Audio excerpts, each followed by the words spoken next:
the national championship. The Florida Gators have won the Southeastern Conference Championship.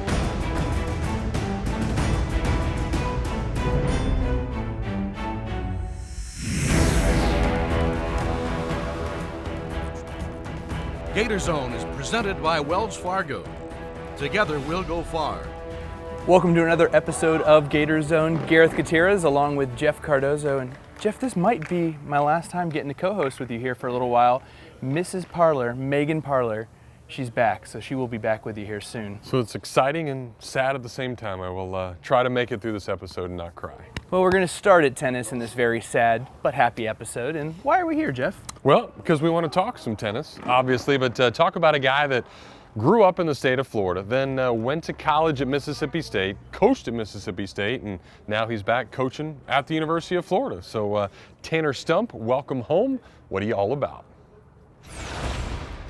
For assistant men's tennis coach Tanner Stump, coaching isn't all about winning awards or championship titles, although he knows those are important. Coaching to him is all about building well-rounded young men. Having spent time the past 2 seasons at Mississippi State, his alma mater in fact, Stump has settled in quite nicely here in the Sunshine State. In terms of my coaching philosophy, I really try to coach character first and establish morals and ethics with the guys, and that's first and foremost. And then beyond that, working with them on the things that they really enjoy in their own games, trying to add to their skill sets and make tennis to where it's not me trying to fit them into a certain size hole, but rather just me asking them how they want to play the game and what makes it enjoyable for them, and working on those things. I think that defines my philosophy. A 4-year letterman at MSU and an SEC All-Academic honoree all 4 seasons with the Bulldogs, Stump has been able to fine-tune his coaching philosophy over the past few years, winning a Sun Belt championship at Middle Tennessee State in 2012 to helping lead MSU to a round of 16 finish in 2016. Common experience is a really key thing in any type of relationship, and so in coaching, the way that I coach is very relational, and so being able to share those experiences with the guys is definitely helpful, to have common ground and to establish that trust right away by just saying what they're thinking, because I know what they're going through. So it's been big. Like I said, it's a little bit different here, but just being in the SEC and the things that come along with that are very similar. When it comes to coaching, Stump is still earning his stripes in the profession, but people have taken notice. Stump was awarded the ITA Southern Region Assistant Coach of the Year Award back in 2016. Just like the players he coaches, Stump is constantly working on his craft, even if it is a bit nerve-wracking at times. It was intimidating at first, interviewing with Brian and even being in the office the first few days. Not that he's an intimidating presence, but just the things that he's accomplished. It's incredible to be able to work with someone like that and pick their brains. So learning a lot in development, how to get players from a certain level to another level, and just the way that he carries himself, how humble he is, and the character that he has as both coach and a father and family man. Those are just things that I'm trying to soak up and learn from as well. Having played in the SEC, Stump can appreciate how these Gators approach every single minute. It's easy to see how much they love the game and love competing for what's on their chest, and being a part of this university. I think you'll see even an uptick in that this year, and the guys that we've added, they really have that competitive drive and spirit. So it's just fun to watch them get lost in the battle and enjoy that experience. And they only have 4 years of this, and when they show that passion, it really shows me that they treasure this, and they know that these moments won't last forever, and they've got to take their opportunity when they come. Stump will rely on his playing and coaching experience to help elevate these Gators. He'll also be a mentor for these young men on and off the court. It's been really exciting so far. I've been here over a year now, and it's been a phenomenal experience. It's definitely different than anything I've been a part of before. As an athletic program, it's bigger than anything I've experienced, and just getting to be a part of that excitement on a daily basis is really fun, as well as the expectations that the school has and the pride that it has. Just helps you elevate yourself and try to become great as well. In the end, if Coach Shelton and Coach Stump can provide a championship experience for these young men, the trophies and titles, they'll follow. For GatorZone, I'm Mitch Gerber. Jeff, here at the University of Florida, we're all about really good grades, smart student athletes, and really smart assistant coaches. In Tanner's last 2 years at Mississippi State, highest GPA on the team. How about that? It reminds me of myself back in the day. Well, it's really hard to transition from tennis to swimming, but we've got a good way to do it because the athlete we're going to talk about, her dad played tennis in the state of Florida down at Miami, but she is actually from England, came here as a swimmer. She was all SEC as a freshman, and Amelia Maan has been an All-American each and every year. She is awesome. Here's more about her. The decision to stay in England for college or come to the United States was not easy for senior swimmer Amelia Maan. Even though her father played tennis for Miami, Amelia wasn't sure if that was the path she wanted to take. But at midterm, she had a change of heart. I just never thought it would actually happen. I thought I was going to go to university in England, stay in England, but last minute I thought, why not? My dad went out there and he loved it, so I thought, I would love it too. Ultimately, it came down to the culture at the University of Florida that won Amelia over. It was honestly because of the people. I loved the team, I loved the coaches, I loved the, academic staff. I thought I could reach my best potential over here. Coming in the middle of the semester is never easy, especially for an athlete 4,200 miles away from home. I felt like I'd been thrown in the deep end a little bit. It was a different country. Luckily, my roommate, Georgia Maris, came in at the same time, and she's from New Zealand, so the other side of the world. We just kind of met in the middle. And we both really didn't know what was going on. Conference was coming up really quickly, like a competition that I didn't know much about. I just wanted to get in and swim and see how well I did and get to know the team and the coaches. She may not have known much about collegiate swimming or the Southeastern Conference, but that didn't stop Maan from finding success at the conference meet. With a career best time of 1 minute 44.68 seconds, Amelia became the SEC champion in the women's 200-yard freestyle.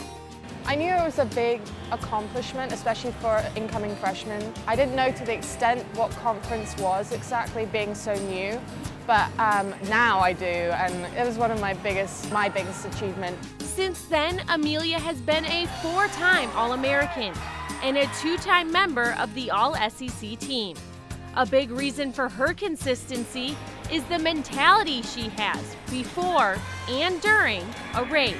She's very intense, and it's amazing because she trains hard in practice, but it's nothing like the way she races. Like when she puts her goggles on to race, she's a whole different person. In a good way, I'm a very competitive person and I really want to win. So when I get on that block, I focus solely on the race, and I almost zone out a lot of people, the crowd. Like the crowd makes me very nervous. I feel like my nerves do help me when I swim because I want to do the best, and that's why you become nervous, because I want to do the best I can.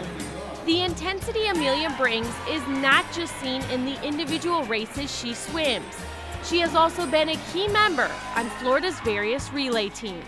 It's all about the team for a relay. I know individually as well you are swimming kind of for the team, but in a relay you are swimming for the team, and you really want everyone to do well, and it's your part of the relay and you need to get it right. So I definitely enjoyed that. And one of the reasons why she's so good in the relays, especially later legs in the relays, being in another zone, it happens all by itself in the relay. You don't have to turn it off and on. It's the heat of the moment, the desire to help others, and she's a very good team person. She's interested in other people. Those things all come together in the relay.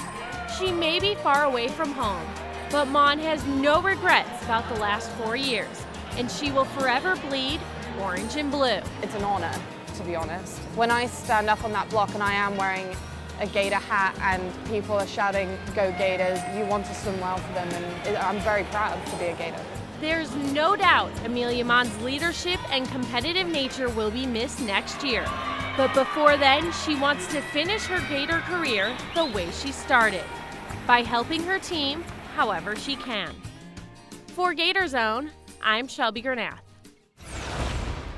Well, it's been a great season for Amelia so far. It's almost over, too, as SECs are right around the corner. Jeff, it's time to trade this out for one of these. Ooh.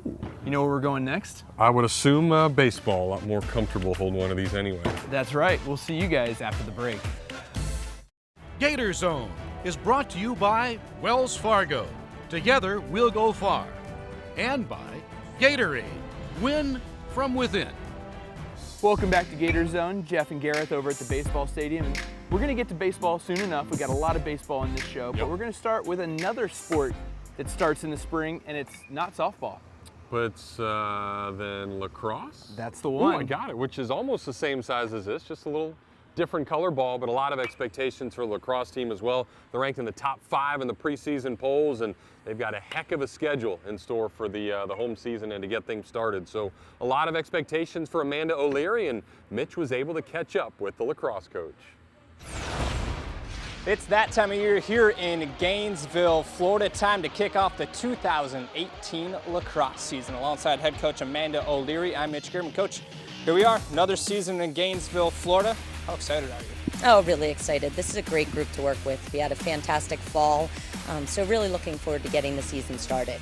Give me some of the names of these vets that when Gator fans come out to this facility, take in a couple games that they should watch that have made a difference, obviously, not only in the fall, but then coming up here in the spring. Yeah, I mean, Shayna Parecka has done a fantastic job as always. She's probably one of the hardest workers on this team. You'll see her out here, 7 days a week working. Her sister, Sydney, as well, just a fantastic competitor. Lindsay Ronbeck returns on that offensive end, which will give us some scoring power there.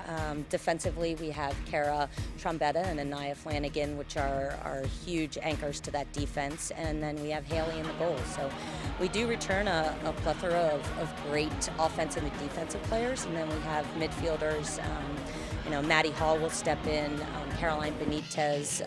We have some real strength in that midfield. So it's a good group. Some experience, sounds like, for this Gator squad, but obviously some newcomers too with some young talent. What can they add for the squad, and who's kind of stuck out so far going into this one? Yeah, I mean, really, this freshman class is talented. They are a really great group to work with, a lot of fun to be around. Their personalities shine every single day on the field. But just as I said, they're so talented from top to bottom. So offensively, Grace Haas and Cassidy Bresnahan have done a great job stepping in. They're going to see some significant playing time. Shannon Cavanaugh in the midfield came in. She was a really highly touted recruit and has certainly shown why she was one of those great recruits. On the defensive end, Sabrina Cristodero, again, just a really solid defender, big, strong. And then in the midfield, we have a real good group of athletes with Eddie Shoup, Caitlin Dabkowski. So again, we have a lot of freshmen, and they're all going to see significant playing time. New additions don't just expand to the field, but they go off the field. New addition for you and your staff so far this season. Let's talk about the new addition. Yeah, Nadine Hagnegi. She's Tour-a-ton finalist last year.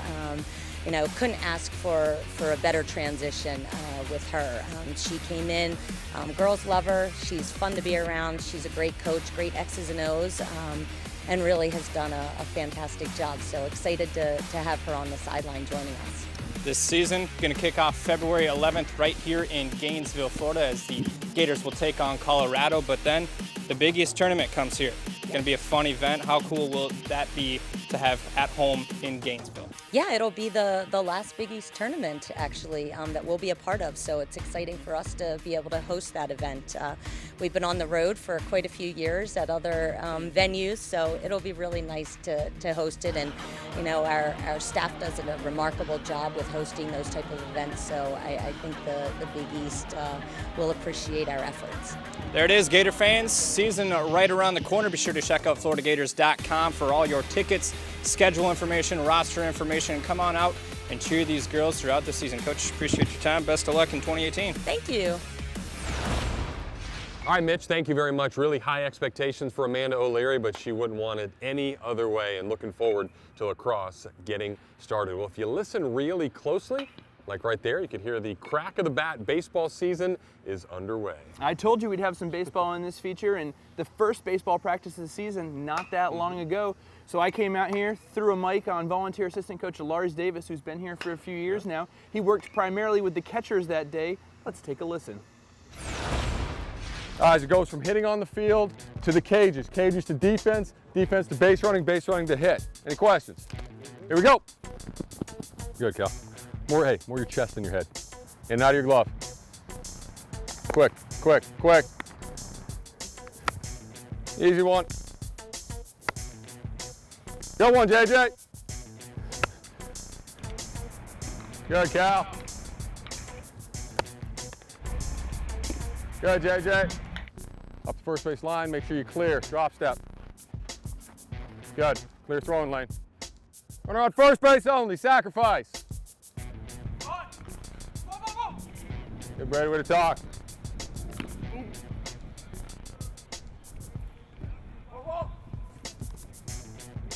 Way to be an athlete. Maybe in and out. Good, Brady. Really work on staying. Yeah, just one more. That's what really, when you're on, you hit that, this one, and that one. Right now you're hitting this one, and then if you're a little early, your top hand's a little over. If you're a little late, your top hand's a little back.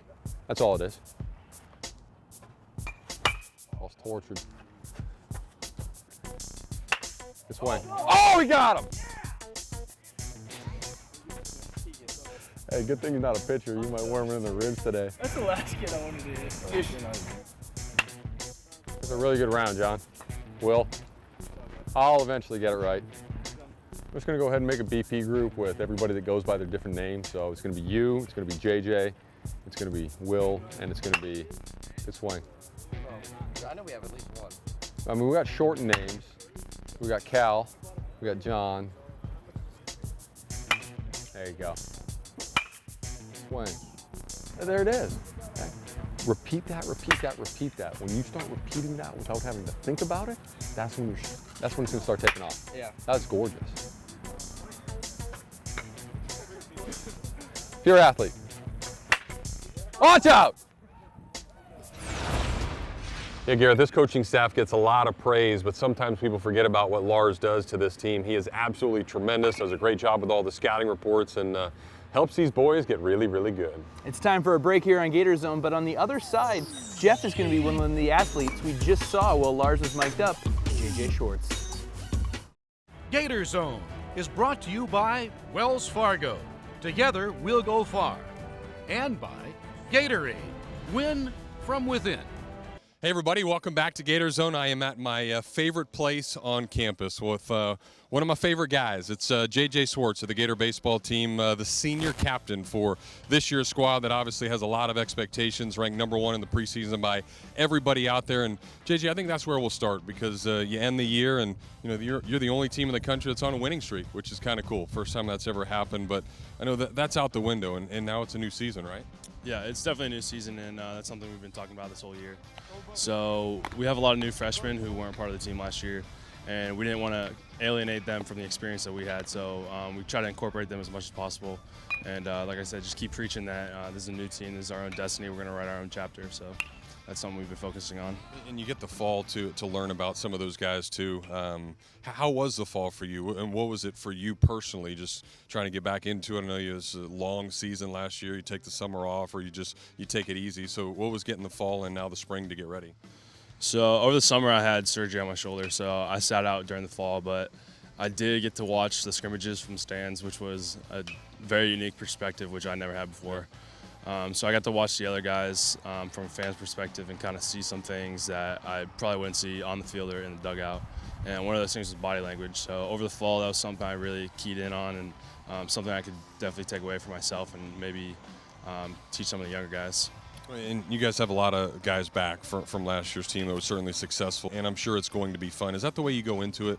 You know, just forget about all those expectations, play this game that you've been playing ever since you were 5 years old, and just go out and you know, this is the old cliche, but play it one at a time and see where you can end up at the end? Yeah, definitely.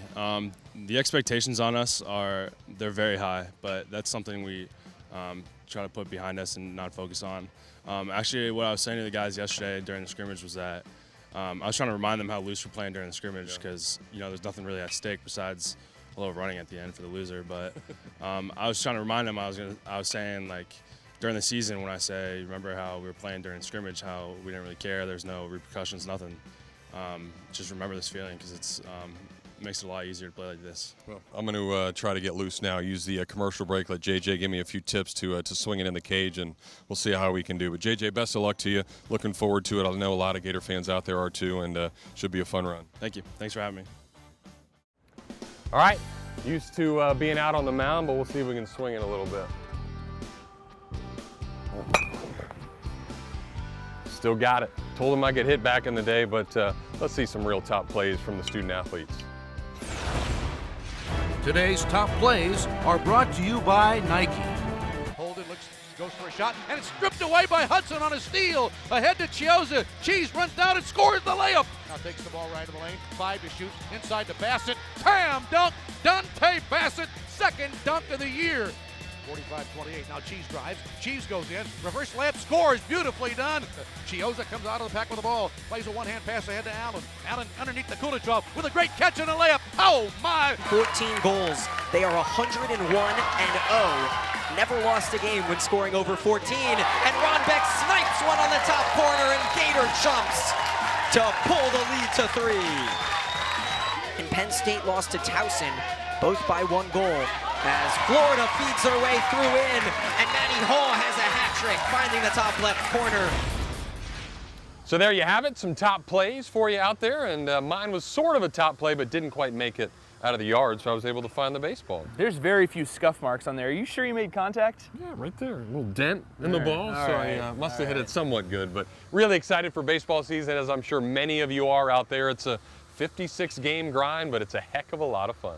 Make sure you get your tickets at floridagators.com/tickets.